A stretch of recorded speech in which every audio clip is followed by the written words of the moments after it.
Oui, je pense que c'est en valide. Alors, je ne souhaitais pas particulièrement en parler, mais comme tu as dit, j'ai vécu des moments difficiles et que tu en parles dans ton livre.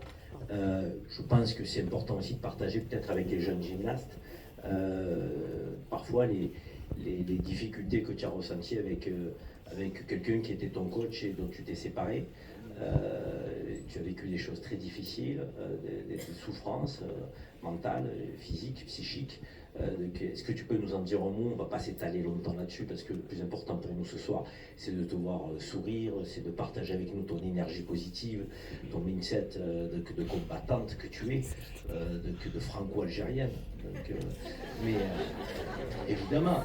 Ça a été assez difficile déjà la préparation des Jeux Olympiques, elle a été vraiment très intense et très difficile. Mais l'après-jeu a été encore plus dur. Je me sentais plus bien. J'avais plus trop envie d'aller à l'entraînement. En fait, je perdais de plus en plus goût à la gym. Et ouais,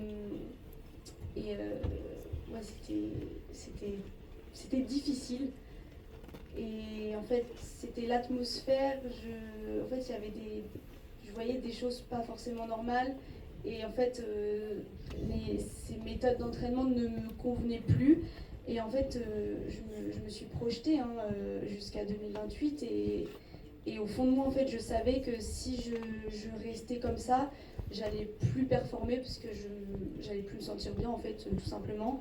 Et donc, voilà, après avoir longuement réfléchi, j'ai priorisé ma santé mentale et j'ai essayé de trouver une solution. Et maintenant, j'ai revois l'entraînement, revois la gym et j'ai plein d'objectifs en tête,